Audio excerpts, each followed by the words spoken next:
Makeup, so You look good. have to make it work.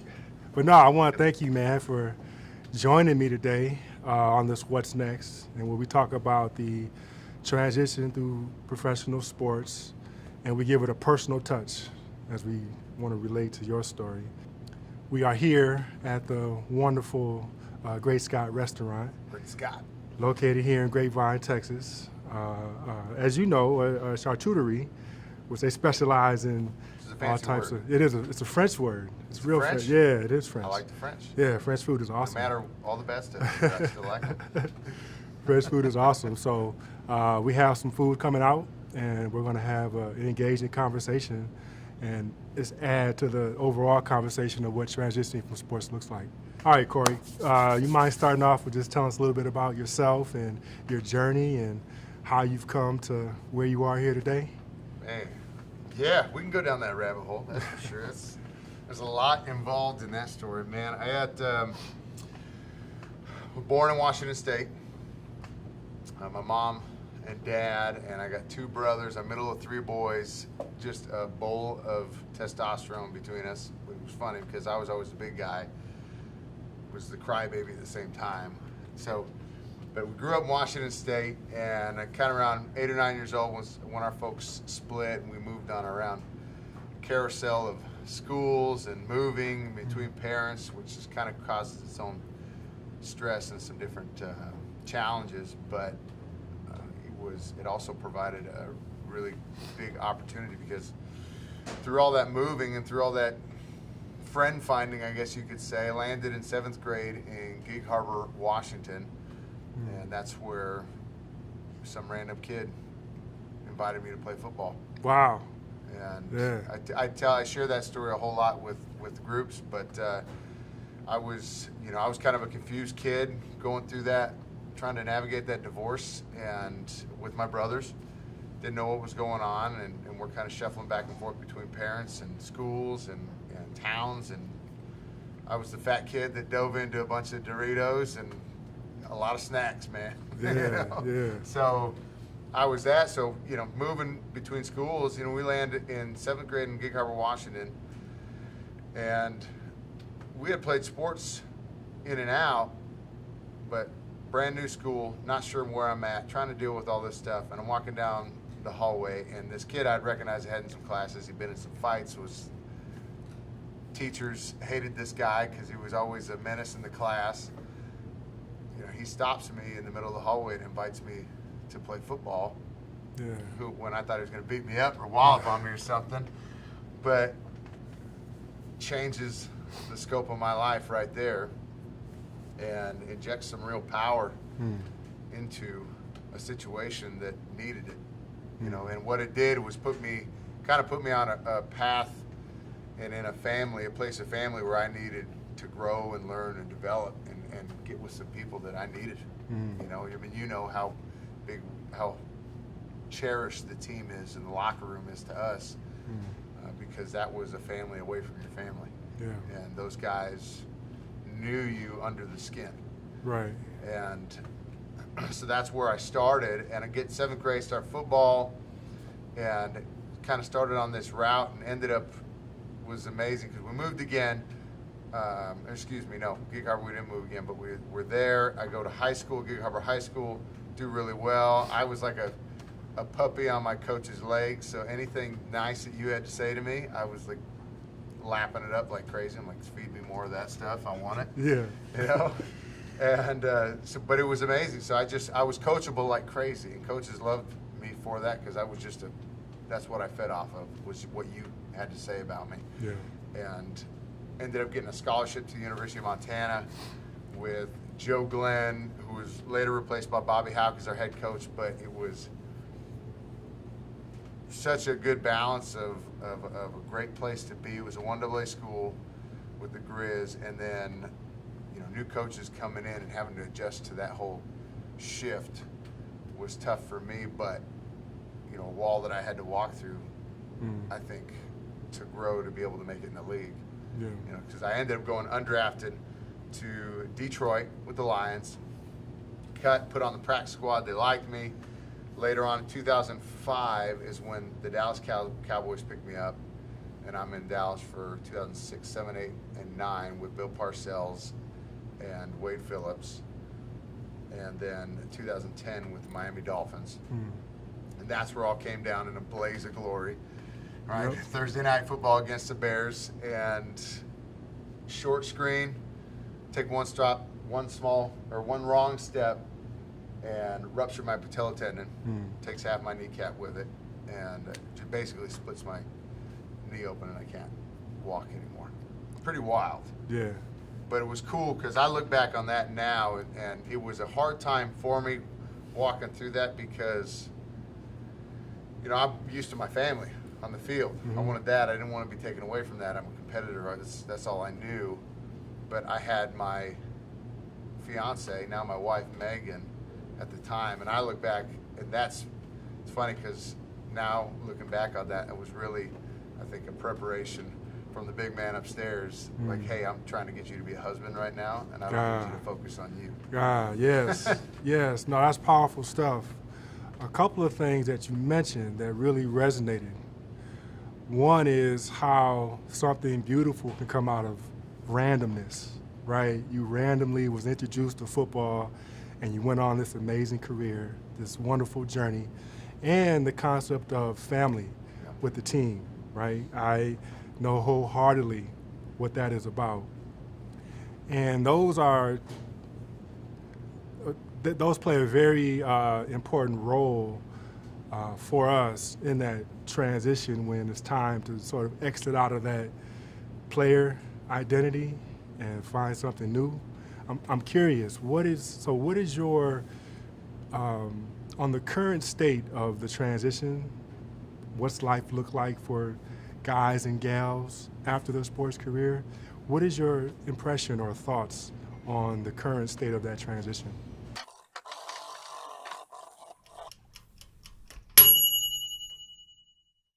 What have we here? An appetizer just magically appeared. We have an assortment of cured meats. This is a charcuterie, so we do have an assortment of cured meats from Great Scott Restaurant, some cheeses and breads on something cool. What'd you call this earlier? I like a wooden frisbee. A frisbee. Let's dig in. Yeah, let's dig down. in. Don't tempt me. Look, Yeah. my daughter Let's dig in. loves pepperoni. Yeah. And it's pretty funny when she just gets a bag of pepperoni and starts eating it. Yeah. That's good stuff. That's my girl. Well, have at it. You can have it all. I'm gonna eat some of this. I'm These gonna say it again. grains. These are like the most perfect smears. Look at that. A smear is a weird word too, but like perfectly smeared mustard and jelly of some sort. It is definitely impressive looking. Now I'm curious, what is your? We talk about this transition from sports, and it involves a lot, right? You and I have our own personal road into professional sports and our own personal road out of professional sports. So I'm curious, with the state of how it is today, with all the issues that are involved, I'm curious in your personal take or opinion on that sports life transition once the game leaves the player's life. I think overall, we got, our world's addicted to negativity. You guys know this. The last time you turned on the 5 o'clock news and felt pretty good about America, has never happened. Yeah. So, we catch all of the bad stuff that's going on with CTE, head traumas, guys going broke after their playing careers, can't transition, getting divorced or depressed or all, and I'm not saying that's not there, but they don't shed much of a light on guys who have successful transitions and have been able to do that well or find a path. I think there's probably more guys who have done well than not, but the guys that have a tough road, it is hard because we're taken out of that family. If you don't have a good foundation to begin with in another family, that's 10 times harder. how many guys, especially with our divorce rate in America, over 50%, I believe, come from broken homes where, you know, we love our families, but the models aren't always the best, right? Maybe like one or both parents are not in every guy's life, but they've been able to make it because they've had coaching figures and male figures in their life to help lead them to a great place. And then all of a sudden that's axed away. Yep. And that life funnel is gone all of a sudden. Yeah, no, that is a great point. And that is one of the biggest things that leaves a player's life when the game leaves, right? We talk about the identity, we talk about the schedule, we talk about the finances, and to your point, we talk about all the negative stuff. But the biggest thing that allows the athlete to thrive while they're playing becomes the centerpiece, which is the team, and that is the first thing that goes with the sport when it leaves the player's life. And so one thing I learned about you is that you have a musical background, correct? Yeah. You're a musician. That being said, not everybody who plays a professional sport has that kind of artistic talent. But everybody who plays a professional sport at some point is separated from the team. With your personal experience, do you think that having that talent, having that artistic side of you, do you think that in some way influenced or affected your own personal trajectory once you left the game? Yeah, absolutely. I think so. Because, well, I mean, I think we're really good at this in America, and especially guys, but just internalizing everything, right? Shove down feelings, especially in a testosterone dripping state of the locker room where it's put your feelings to the side, we got a job to get done. Okay, so we're stuck in that mindset a whole lot. We're the same thing. We're out of the league now. We're stuck in this. I'm like, I got to do something, but I don't know what to do. So I'm just running around or just doing nothing, sitting on the couch. But my mind's running a million miles an hour, trying to figure out what the heck to do. And we never bring that out into the external. Right? I never tell my wife or never tell my brother, this sucks. I feel like my coach has left me. I feel like my team's left me. I feel like whatever. This has just been taken from me. You never go through this question and answer process to kind of get to a resolve. And where I think music helped me in that was, I mean, music itself is so expressive that, you know, I can, if I'm playing the drums, I can go take out a lot of angst on the drums, right? If I'm playing metal or rock or something. Yep. But at the same time, music is such a huge part of my life that it impacted me. It came back in a huge way later on too, but such a huge part of my life that I get swept up in a bed of music. Yeah. So we had some band stuff with Mark Colombo, Leonard Davis. With the Cowboys, we did this kind of metal band, Free Reign, which was a lot of fun. You know, I have such a background where my mom used to own a dance studio, so I love classical music. I love the jazz and tap and ballet and all those expressions. But, you know, there's such a wide variety for me that I'm like, I could dive into some music at least and have that be an outlet for me. Totally. And it definitely helped. Yeah, totally. Yeah. You walked us through your journey. Very nice. Look at that. Yeah, that looks Come good. on. I don't know if you noticed that beautiful hand that just brought that in there. Yeah, the hand was nice too with this pizza. It's like from 1972 edition of bracelets and rings. Are us. QVC. Yes. That's right. QVC. You need to do a deal on there like Tony Robbins or something. Yeah, I grew up with QVC just constantly on the TV. I don't know why. So you can get an empowerment book. That's right. Or some beautiful set of jewelry. Right. And only make 50 easy payments of $299 per month. That's right. That's it. Can't beat it. Can't beat it. I'm gonna dig in. Okay. Yeah, this looks good. Oh, Oh, it's got veggies on it. Yeah. Sir. So I don't know about you, but I'm a New York style on my pizza. I like to fold and stuff. So you get somebody, old lady yelling at you, telling you to fold it like a man. Oh man, that is so funny. Women are some women, they can be so experts on what it takes to be a man. Right. This is good. It is very good. Great Scott.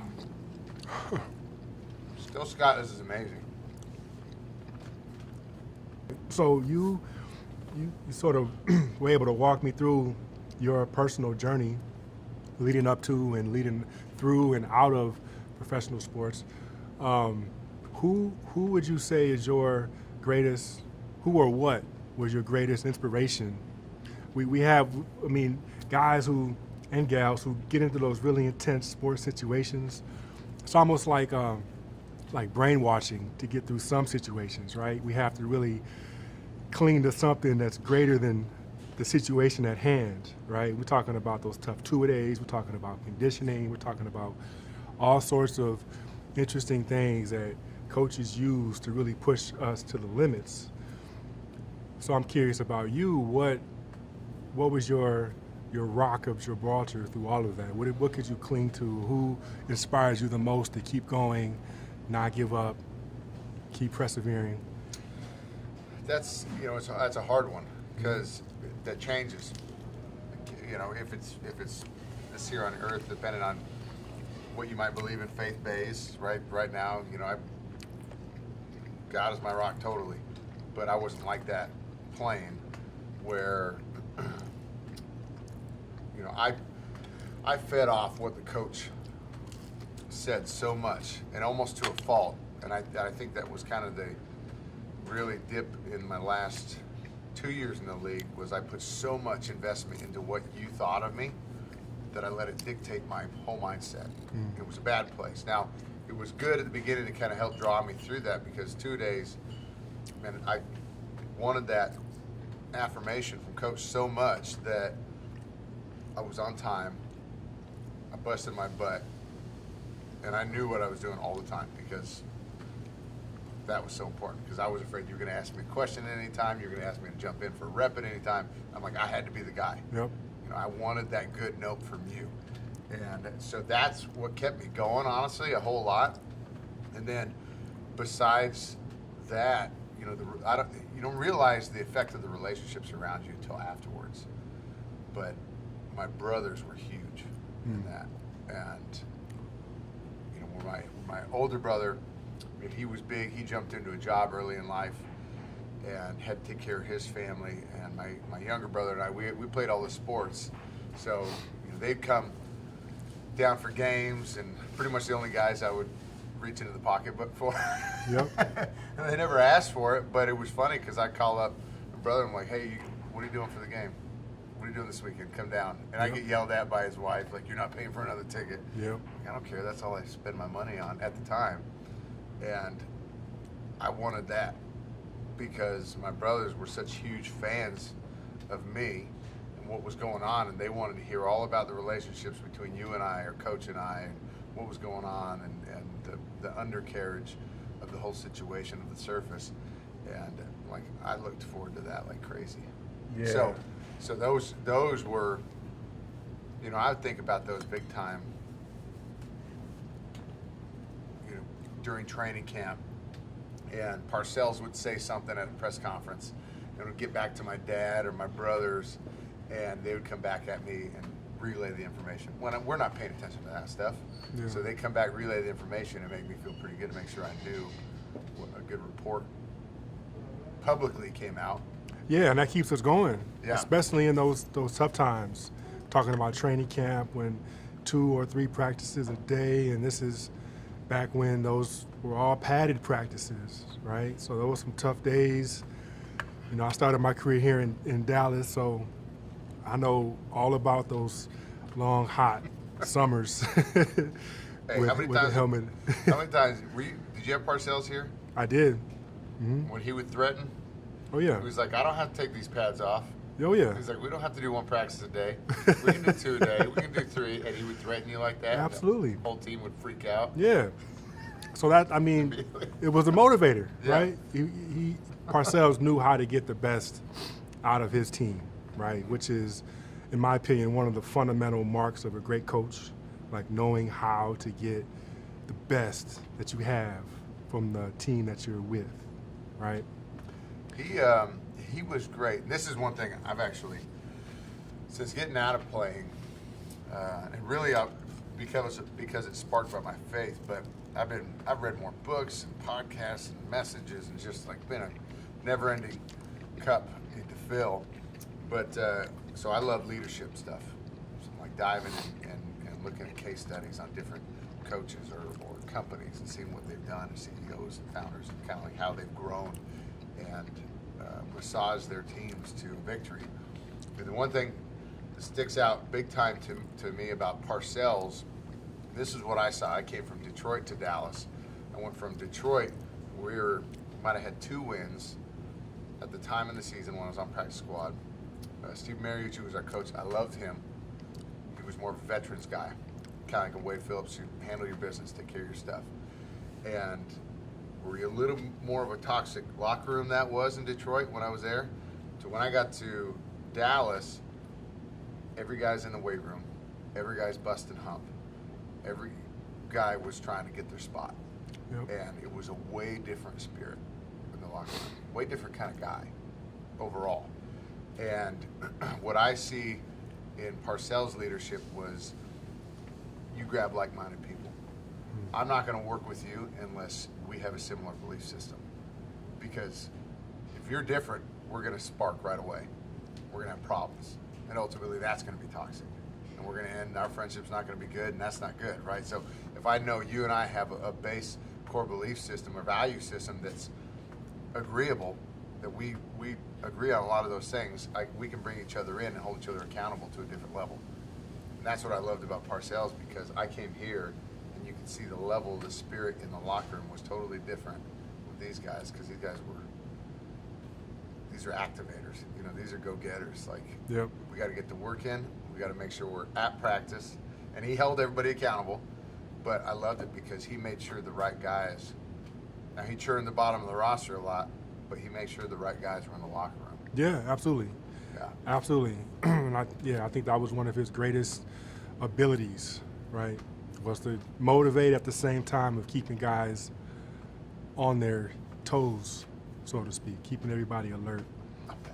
So you mentioned something really interesting about Parcells was the example, but just coaching in general and how that applies to any player who plays any sport and makes it to a certain level. There's a certain amount of coaching that has gone in to that player.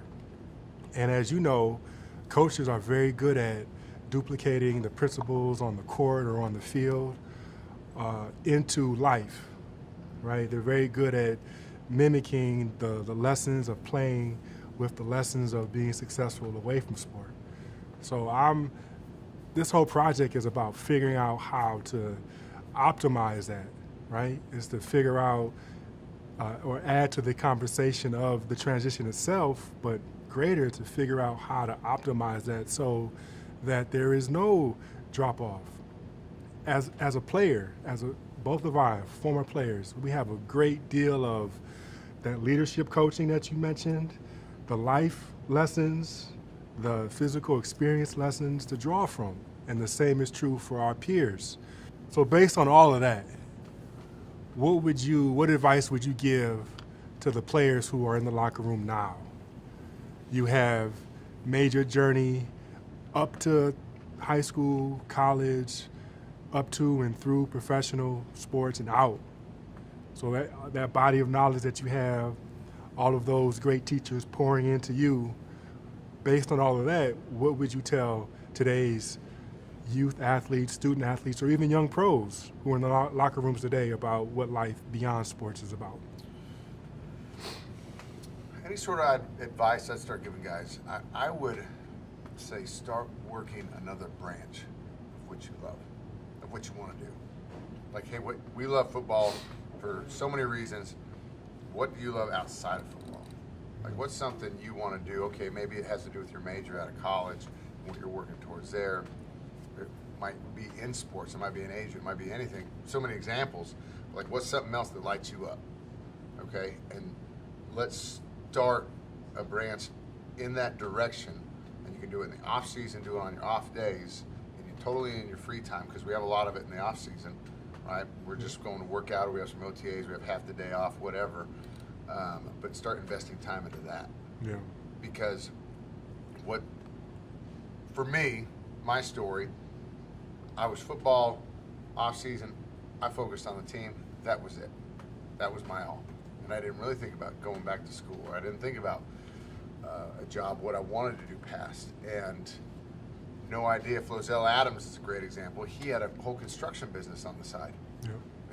The guy was working deals, building houses, for crying out loud. No idea. He's kind of a quiet guy.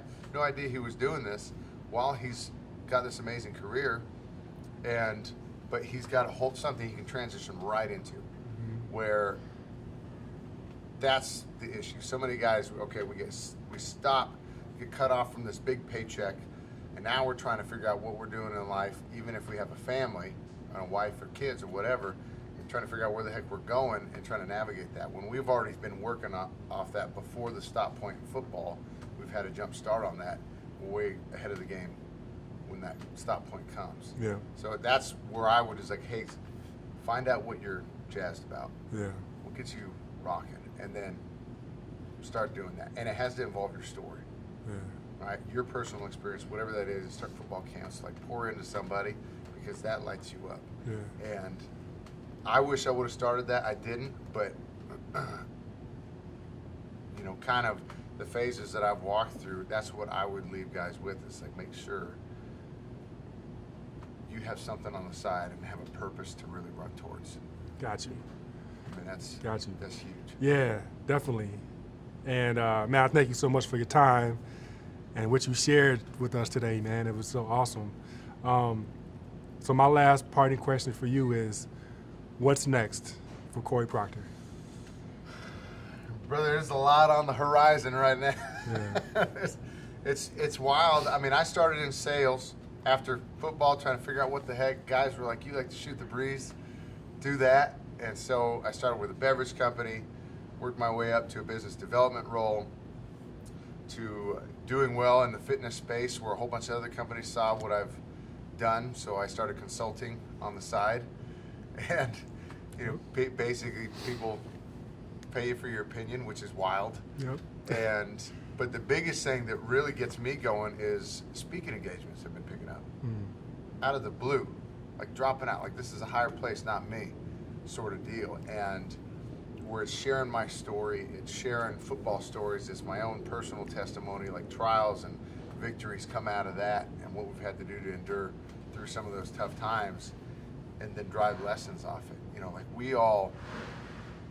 Life is an endurance game, and like we all need pick-me-ups at some point and run through those walls, those tough times. So like what I've seen has been really cool is the impact my story has on other people, and sharing that, and it gives light to other people's own power. And so, last week it was the insulation company in Fort Worth, Texas, and this week it's Men's Summit for Gateway Church here in Dallas with 6,000 plus men that are going to be there. Nice. And it's amazing. Yep. And I can't take credit for it. That's why I say it's a higher power than me. But I'm thankful, and I'm pressing into it to see what the heck comes back. That's right. And it moves me. Yeah. So Yeah. that's where I'm at. Good stuff, man. Yo, bro, I appreciate it, man. It's always a pleasure to see you, man. And I'm just thankful for what you were able to share. And man, it's awesome. Glad to see you, man. You're doing well. You look good. Thanks, man. I just cut my hair. So. Yeah. Nice. Thanks, Javier. Yeah. Appreciate it. Definitely, man. For sure.